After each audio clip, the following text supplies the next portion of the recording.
Welcome in, everybody. Every now and then, a little technical glitch. Today, we have a lot of things on the docket, including The War on Small Business, a brand new book out on Harper Collins, from Harper Collins by Carol Roth. Can't wait to kind of open up that little package because small businesses have had a year, and it has been a year of difficulty and issues. And if I start telling you the bio on Carol Roth, you will be blown away. But we know that she has a podcast called The Roth Effect, and we know that she is seen regularly on Fox News, Fox Business, MSNBC. She's been a judge on Shark Tank, which I think is the coolest thing ever. And she joins us right now. Hi, Carol. How are you? Good morning. I'm just going to actually correct that tiny. So I was a judge on America's Greatest Makers, produced by Mark Burnett, who produces Shark Tank, but it was a similar type of show, tech competition show, and I got to work with Shaquille O'Neal and Mayim Bialik and a bunch of cool people. So that was really fun. Thank you. And you see, I'm such a freak. What I did was my eyes saw Shark Tank and I go, oh my God, how cool is that? But you know what? How cool is it to work with somebody like Mark Burnett too? Talk about an entrepreneur. I mean, it was just amazing. And what was really fascinating for me is how focused he was on the story. So even in a competition show, he said, you know, it's not about the competition, it's about the story. It's about the individuals, their backgrounds, what they're bringing. And so really learned just a ton about media storytelling from somebody who's a master. It's actually like the best professional experience of my life. So I agree with that. Yeah. And you've had some experience in the professional world. I mean, and you call yourself a recovering investment banker. I love that. Yeah, it's sort of a 12-step program, and I'm permanently stuck at step 11 because somebody's always pulling me into some sort of deal or advisory kind of thing. But I learned a lot. And a lot of people, don't really know what investment bankers are. You hear about Wall Street and investment banking. I was on the side that did capital raising primarily, as well as some mergers and acquisitions. So brands like the Cheesecake Factory and Papa John's Pizza and Rainforest Cafe, we helped them raise money so that they could open locations in your neighborhood. So it's a very cool thing. Yeah. Very cool. And you still do some angel investing, and you still, and very much an entrepreneurial advisor for a lot of companies. Correct. Well, let's talk about the book. First of all, I'm excited because I'm a fellow author from Harper Collins. I'm the Thomas Nelson side of that. And so I love those folks. And the book is The War on Small Business. Here at Main Street, where we have newspapers, we're a small business too, and we salute small businesses in our Main Street Awards that we have. And this year has been a year. Yeah, it's crazy. And I want to thank you guys not only for this platform for me, but for what you do to support Main Street and all of the small businesses out there, because they do not have enough champions. And we saw that this year. We had a situation where government picked winners and losers. They told certain businesses that you were essential and certain ones that you were non-essential. I don't know how they tell you that, but they did. Who was going to thrive, who was going to fight to survive. They did that not based on data and science, but they did that based on who had the political clout and connections. And we saw you would have a small business that was doing hair or nails that had to close down, but the big box pet groomers could do your pet's hair and nails if you wanted. Weed dispensaries were open, and those were illegal in many jurisdictions years ago. So we saw all these things, and what it enabled was the historic wealth transfer from Main Street to Wall Street in the level of trillions of dollars. It broke my heart to watch business after business. And later on in the show, we're actually going to talk to someone who's part of a venue that closed. In Nashville, we're Music City. And so venues were not allowed to open. Yeah. But a restaurant down the street was. And it didn't make any sense. And it was horrific. And it really did a number on a lot of small businesses, and many of them closed and they will not open again. And let me add to that too, because there are going to be people who say, well, we saved lives. It was important for society. And I'm not here to talk about the policy decisions. I'm talking about the different treatment, because if you believed that small businesses had to give up their property rights for the good of society, there's a concept in the Constitution called eminent domain. And so the government can only subjugate your property rights if it gives you due compensation. And that's the problem I have. If they were going to target a group of people, they needed to appropriately compensate them for that, and they did not. And you'll come back to me with the PPP. PPP was crumbs. It was a fraction of the money that was given out, and it certainly wasn't enough to make up for what they did to those millions of small businesses that were closed in whole or in part by mandate. Let's talk about the Emergency Restaurant Rescue Act, or whatever that. What was it really an emergency rescue? Well, so again, we have winners and losers. So it's for restaurants. It's not for your dry cleaner or your nail salon or whatnot. But this is a horrible situation. And I have a small business owner who emailed me that I put out a tweet about yesterday. Basically, they discriminated, and they said we were going to only take women and minorities, and we're going to put their applications to the front. And so they told 3,000 of these business owners that they were going to get money. The one that I put forth, a $57,000 grant, it was approved. They confirmed the bank details, and they said the funds will be there in 3 to 7 days. And then it was found out that they discriminated it, and so they pulled the money. So now they're not getting anything. So instead of going back and going, we messed up, we're going to get more money so we can make sure we take care of you and the people we discriminated against. Nope. Now we've told 3,000, almost 3,000 of you that you're going to get money, and now they're taking it away. This is the war on small business. How do we allow this to continue to happen and nobody's speaking out about it? I mean, that is the frustrating part, and part of the reason why I wrote this book. I want to educate people, and I want people to stand up for small business advocacy, or we're going to lose economic freedom, and everybody's going to be working for a handful of big companies that are in tight with the power with the government. And that's what this book is all about. Let's take a look. It's The War on Small Business. I want you to see the cover, because this is what you want to get. Do you have it out on Audible yet? Yes, so it is out on all the platforms. It's out on all the retailers.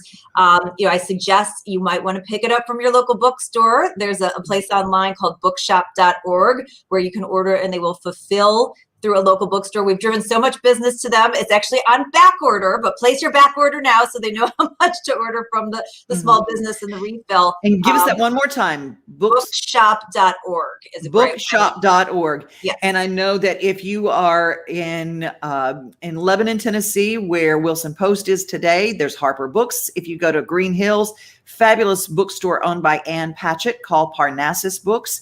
Those are some places that are around the Nashville, Middle Tennessee area. But this book is very important. I just got my credit for Audible, my new Audible book. So I know that I'm going to download it. Well, I look forward to your feedback, and thanks so much for chatting with me about it. Well, I want everybody to go do you have a YouTube channel? You do. Don't you? So I do, but I don't really post. I'm a Twitter girl. You see my little bio at Carol J.S. Roth, and I just spend so much time there that I end up on everybody else's YouTube channel. So, well, here's the thing: is that you are hilarious. That's the thing. I mean, you don't put someone who's an economic specialist and an author and a podcaster about economics in the funny category, but you go toe to toe with every comedian that you're on with. So thank you. I actually just really want to be a game show host. I'm just doing the rest of this until I get to live out my dreams. So all of this like economic wonky stuff is just paying the bills. And then one day, hopefully I'll give all of you millions of dollars on national television.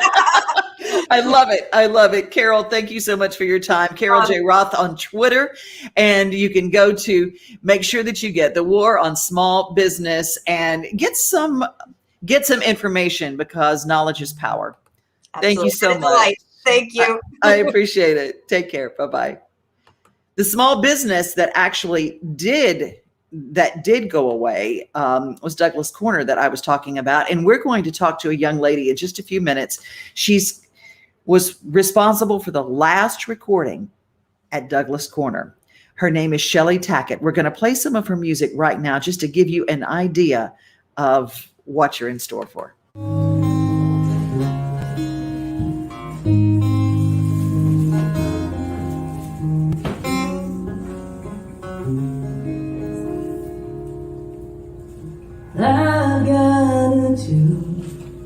dollar bill in my coat. Granddad gave it to me the day I turned 4. So long as it's there, I'll never be poor. So I've got a $2 bill in my drawer.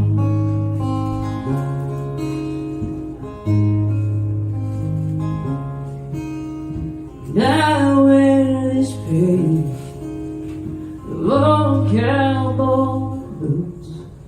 They fit better now than they did brand new. From all the Saturday nights dancing with you.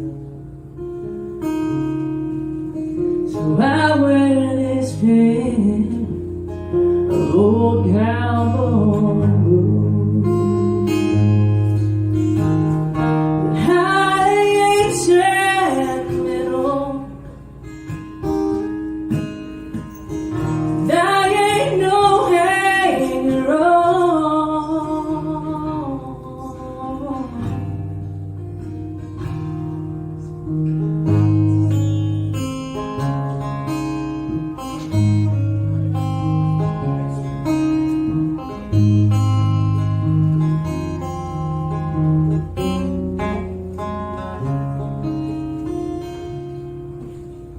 I got this memory of you and your back, your wet skin, your red toes, your head back and eyes closed. But now I don't even know where you're at. So I keep this memory of you and your back. But I ain't sentimental, and I ain't no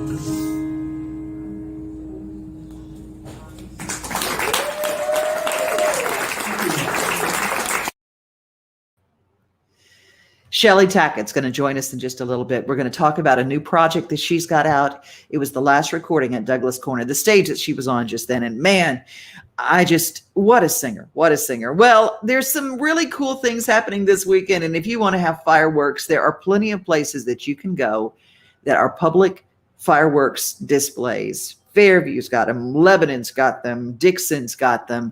And if you go to Fairview, you'll see Big Joe. Big Joe's going to be there from our company, and he's going to be hosting the fireworks displays there. Nashville's biggest fire display ever.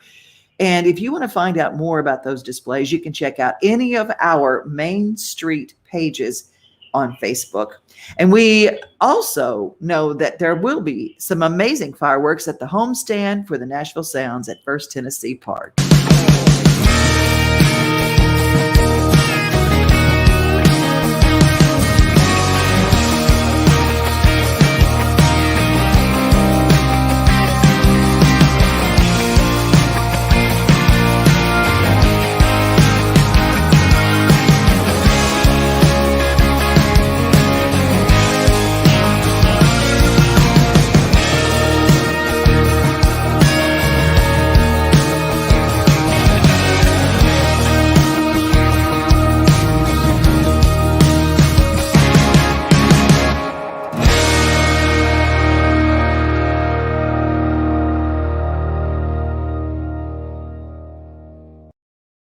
You go to NashvilleSounds.com and find out about the all-you-can-eat packages that they have.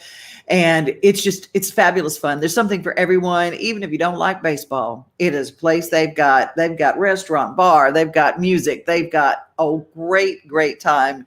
And who doesn't like baseball? I mean, come on. And I tell you, who doesn't like Connie Smith? She's got a brand new album out. She is the classiest woman I've ever met in my life. She is just the bomb. And she's got a brand new project. And alongside Marty Stewart and his fabulous superlatives, take a look. We're going to have to be getting out of here now. Thank you so much for being with us. We hope you'll join us again.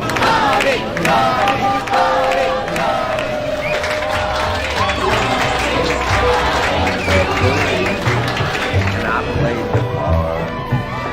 Now all I've got is a broken heart. We laughed a little and laughed a lot. Honey, thanks a lot. Thanks a lot. I got a broken heart. That's all I've got. You made me cry, and I cried a lot. I lost your love. Honey, thanks a lot. Thank you. Here's a little lady that I think that you will recognize. Sings a great country song, Miss Connie Smith.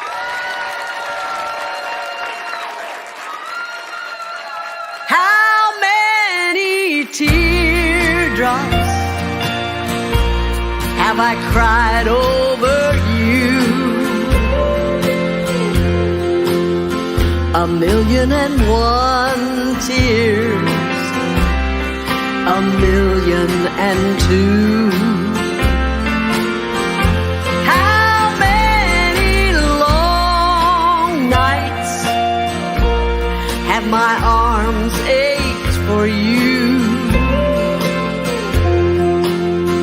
1,000,001 nights, 1,000,002.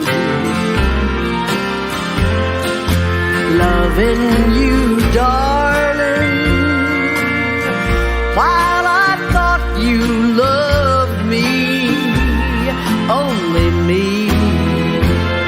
But you were just fooling, and the fool you were fooling was me. How many sweet dreams will never come true? 1,000,001 dreams, 1,000,002. Loving you, darling, while I thought you loved me, only me. But you were just fooling, and the fool you were fooling was me. How many sweet dreams will never come true? 1,000,001 dreams, 1,000,002. 1,000,001 dreams, 1,000,002.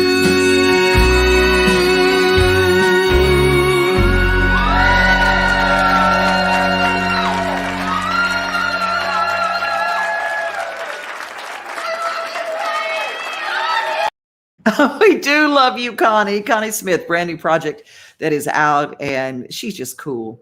She is the limousine of country singers, as Mr. Eddie Stubbs would say. And, we have a show full of great voices today, great voices. Now, this next young lady, you may not know her. You may know her and be a huge fan, but if you've ever heard her, you want to hear her over and over and over again. Her name is Cheley Tackett. And I always say vocally, if I described her, it's like if the vocals of Melissa Etheridge and the voice that was Elsa on Frozen had a little vocal baby, it'd be Cheley Tackett. On August 24th, 2019, I played a solo acoustic show at Douglas Corner, what I've long considered my home base venue in Nashville, Tennessee. Most of my performances are just me and my guitar, but my recordings are all full band. As such, my fans have been after me to release a project that was more true to what I do 90% of the time. So, we recorded my annual Birthday Bash show and thought we'd release the resulting CD in spring of 2020. Turns out, instead of releasing this project that spring, we all sat home in lockdowns and live music virtually ceased to exist. An almost immediate casualty, Douglas Corner was one of the first venues forced by the worldwide pandemic to permanently close its doors. What Douglas Corner has meant to me and the history that it held for Music City is indescribable. This small room nearly burst at the seams when even 125 people gathered in it.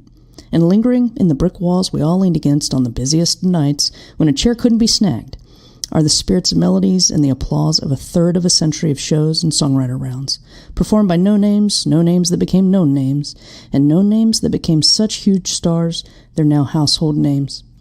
Mine wasn't the endmost show played at 2106 8th Avenue, but it is the final show ever recorded from there. I hope through these tracks, a small sliver of our beloved venue is forever preserved in this, Douglas Corner's last live. Man, Cheley, girl, I'm just like crying because this place and Mervyn and the people that he has tweaked the knobs on just to give them great sound at Douglas Corner. Absolutely. It's astounding. It's amazing. Even as we were working on the tracks for this album, I was sitting back there in the studio he had behind Douglas before he closed it. We had started mixing and then had to hold off for a year because of the pandemic. But I looked over while he was mixing. There was this little cassette. In the studio behind it, he called the Ugly Truckling because it was an 18-wheeler essentially that he had converted into a studio. But I'm looking over at this cassette sitting in the Ugly Truckling, and the spine of it said Guy Clark, Townes Van Sant, John Prine, and there was another name on it I can't remember. But I said, Mervyn, what is that? And he said, oh, they all did a show here years ago. And I said, together? And he said, yeah. He said, and I have that recording of that show, but I don't know what to do with it. I'm like, I said, you need to figure that out because there are so many people that would love to hear that. Oh my gosh. And we opened our show with an author, Carol Roth, who did a book called The War on Small Business, and venues were definitely small businesses that closed. Yeah. And it was an unfair situation with some businesses being allowed and then some that were just shuttered and said, you cannot make a living. Yeah. I mean, Mervyn, and he I think would tell you this. He always kept the margins kind of tight anyway. Because he kept the focus on the music. Like there were like snacky things available at Douglas, but nobody went there to get a meal. Like you went there to see a show. And that's also kind of a rarity. It's becoming more and more of a rarity in Nashville. It used to be that the clubs focused on the music, but now everybody wants to go and have a nice meal. But as an artist, I don't really like playing through people's supper, I would come for the music. I mean, go get dinner before or after the show. But so Douglas was always very, very much catering to the music more than anything. And Nashville didn't do that. He was one of the first to close, like I said in the video. And I had a conversation with him. I was like, Mervyn, so many people love you. So many people love this venue. Mm-hmm. You also have a lot of famous friends and a lot of folks that have played through this venue. I mean, Trish Yearwood and Garth Brooks, Eric Church, I think they all did their showcases there for their labels. So it's a special place for a lot of people. And I was like, a lot of people would be willing to help you out or help you, hold over. And he said, Cheley, and he was right. He said, Cheley, we don't know what this is. We don't know how long this is going to last. And I have a very small room. He said, so I'm going to be one of the last that are going to be allowed to reopen because, the venue only held 125, 150. And he said, that's too small. Like, there's no way. He said, this could go on for 3 months. This could go on for a year. And he was right. He was right. He was absolutely right.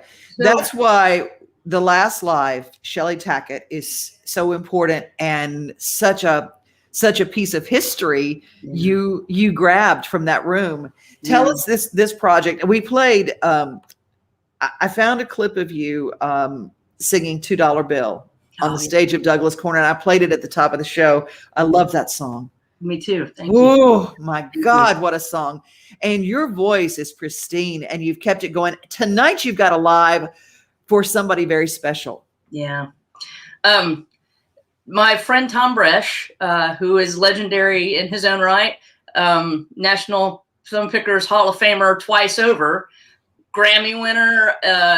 I think I read he got an Emmy or something, like some other weird thing you wouldn't expect for him to have, an Oscar or something. I was like, how do you, like, I didn't even know that. I've known Bresh for 20 years. Like, because he doesn't walk around with his bio out in front of him like a lot of people do.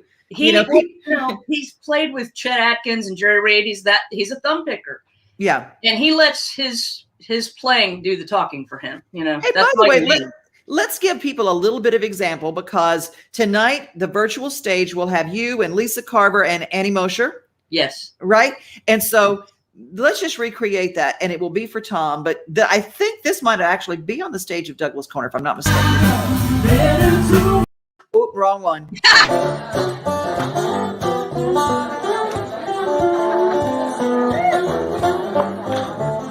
I never said to him a chock full of rocks. I'm just goosey as a gator since cooking him stayed. Slip around the night in my skivvies and my sock. Never thought you touch it with my cousin anyway. Hey, hoochie like lammy, don't you know I was born yesterday? Oh, the cookie jar daddy. You ate the sweet talk so tobacco. I just wanted to give a little clip of that tonight. Will be a very, very special night with you girls rallying around him, because he's been diagnosed with cancer. Yeah, stage 4 esophageal cancer. He has a treatment plan, and he knows other people that have done well with this treatment plan. So that's the one he's opted for, but he needs help paying for it. So we're going to get together. We all have played together for years and years and years, but as life goes on, Carver has moved to another state. And Annie's got babies she's raising. And so we don't get together, and we don't get to get together, even through the internet often anymore. So it'll be special for all of us. And we all love Tom Bresh. He's family for all three of us. He played in my wedding. That's what I chose to come down the aisle to. Oh my gosh, how beautiful is that? There is a GoFundMe for Bresh. If you go to Tom, THOM, Bresh, and you can you just go to GoFundMe in the search bar, put Tom Bresh, and it'll pop right up. They're raising money there, and a lot of people are jumping in there to help Bresh, because he's helped so many people through the years. Yeah. Thank you for bringing that up too, Devin. I appreciate that. And that is tonight. How did they find you tonight? Because everybody wants to see you live tonight. Just come to my Facebook music page. Okay. It'll be on there. It's Cheley Tackett Music if you need the actual tag, but it's Cheley Tackett. It's the music page, and we'll be streaming through that. And it will be fabulous music. Fabulous music. I'm blown away by your voice, always have been. And one of your fans, Tammy, who is watching right now, she goes, "Have you ever heard the music of Cheley Tackett?" I said, "Yes, I've heard the music of Cheley Tackett. I love Cheley Tackett." And she goes, "Could she do your show?" And I said, will she do my show? That's the deal. So Tammy, who is watching now, she's watching right now. On it. Like, I'm going to have to hire her. I'm going to have to give her a percentage at some point. She is all over everybody. Like, I'm like, where's Tammy been all my life? Well, I said, okay, don't threaten me with a good time. If I get Cheley Tackett to do my show, that is awesome.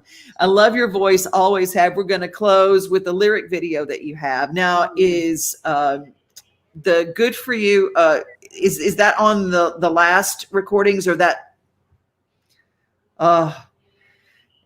y'all just wrap around this voice, and then you're going to want to go and download, buy, get everything that Cheley Tackett sings, because it's powerful poetry. And the other thing is a voice you want to listen to. Thanks. You know what I'm talking about? And not that I have anything against anybody, but there's some voices you can hear for long periods of time, and yours is one of them. Thank you. God bless you, and thank you for what you're doing for Tom Bresh tonight. Y'all go to Cheley's page and get her music. Thank you, my friend. Devin, thank you for having me. I really appreciate it. Love you, girl. Bye. Thank you. Bye.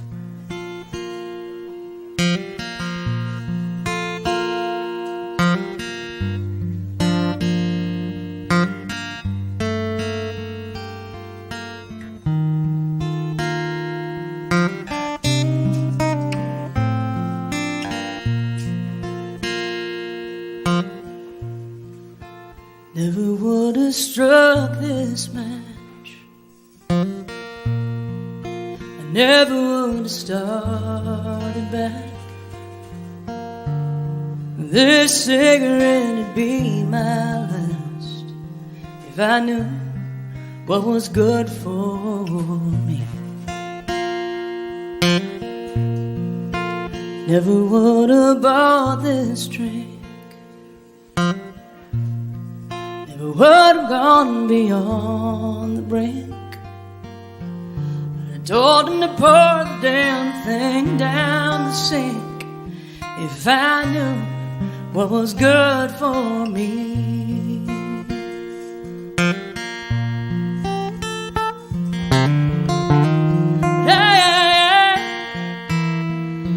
I learned things the hard way. Time and again. Never would have said hello. Never would have danced so slow. I settled my time and headed home if I knew what was good for me.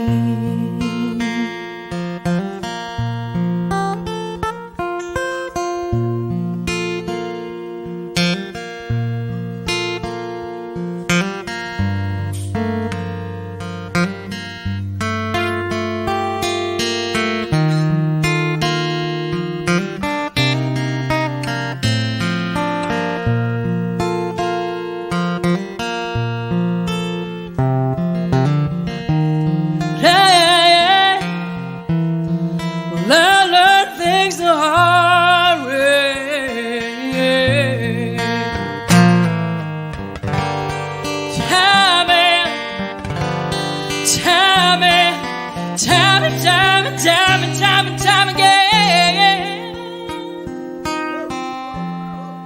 No, I never would have said that first hello.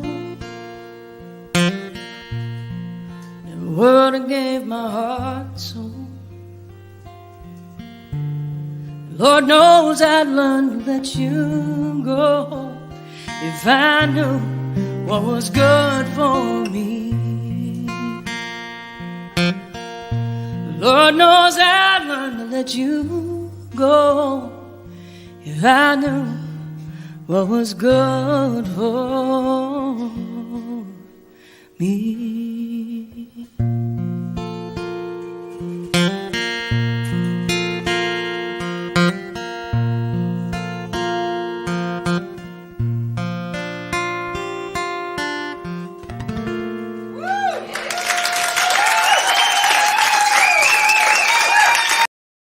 Y'all, I'm just a puddle. I'm just a puddle. What is an emotional singer and just good music. You know that when I tell you to go get something, I means it. And people say, where do you find this music? I go, because I listen and I find it and I want to share it with you. So y'all go get it. And that was going to be the end of our show. But there is a man that I got a message about that I love more than lunch and jewelry. His heart is bigger than the world. His name is Jimbo Henson. He is a songwriter, wrote songs like Fancy Free and Hillbilly Highway for Steve Earle. But here's the deal. It's not about what he's written. It's about the heart that he's given to everyone. He's very open with his heart and his love for people. And his wife, Brenda Fielder, we just love her so much. He had open heart surgery to correct an aortic valve and everything went great. And then he didn't wake up. And he had a stroke, they found. And so today we're going to end our show with him, a song that he wrote with Dylan Dixon. And it is powerful, but it's my call for you to pray. We're going to all lift up our prayers wherever in the world you're watching this. And we're going to pray for Jimbo Henson because Lord knows he's prayed for us through his music and through his spirit. So Jimbo, Brenda, we love you. From all of us here, remember, be safe, be kind, but most of all, remember that you are loved. Have a great, beautiful 4th. My days on earth and the time that I am given, my days on earth as I live through each lesson, I will dance through the battle, and I'll be singing when I fall. After all, my days on earth as I walk along with you, Lord, deep in my heart, keep me humble and true, Lord, and forgive me when I stumble and wash away the dirt. After all, my days on earth, Lord, help me not to waste them. Give me strength to face them with a faith that can't be shaken. God, help me to be worth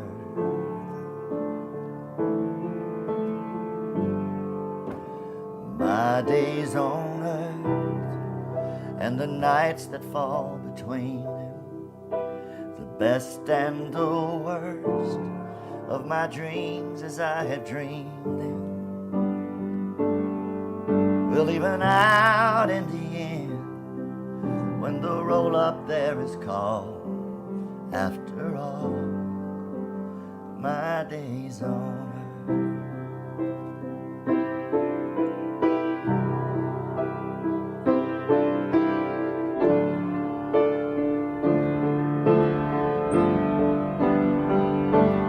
I will count my many blessings, and I'll be grateful after all. After all, my days on